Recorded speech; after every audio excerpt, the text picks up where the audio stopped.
యాజమాన్యాలు ఈ రోజు విద్యార్థుల్ని తీవ్రంగా హింసిస్తా ఉన్నాయి.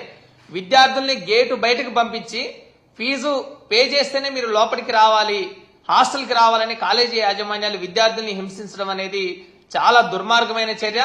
ఈ రోజు చైతన్య నారాయణ లాంటి వాళ్ళు, ముఖ్యంగా కూటమి ప్రభుత్వం అధికారం చేపట్టిన ఈ 7 నెలల కాలంలో నారాయణ గారు మంత్రి అయిన తర్వాత కార్పొరేట్ కాలేజీల ఆగడాలు పెద్ద ఎత్తున పెరిగిపోయాయి. ఈ రాష్ట్రంలో అడ్డగోలుగా ఫీజులు వసూలు చేస్తా ఉన్నాయి. సుమారు ఈ ప్రభుత్వం అధికారం చేపట్టిన 7 నెలల్లోనే కార్పొరేట్ కాలేజీలు నీట్ కోచింగ్ పేరుతో, ఐఐటి కోచింగ్ పేరుతో సుమారు 40% అడ్డగోలుగా ఫీజులు పెంచాయి.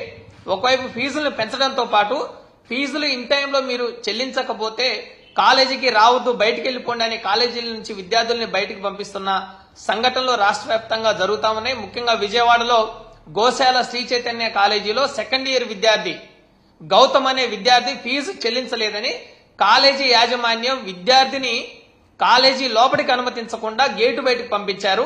మేము 20,000 పే చేశారు ఆ తండ్రి, ఇంకో 50,000 పే చేస్తేనే మీరు కాలేజీలోకి రావాలని కాలేజీ యాజమాన్యం హుకుం జారీ చేసి విద్యార్థిని, ఆ విద్యార్థితో పాటు వచ్చిన తండ్రిని బయటకు పంపించి మీరు ఫీజు పే చేస్తేనే లోపలికి రావాలి, 50,000 ఫీజు కడితేనే లోపలికి రండి అని గేటు బయటకు పంపించారు. ఇది చాలా అమానుషమైన ఘటన.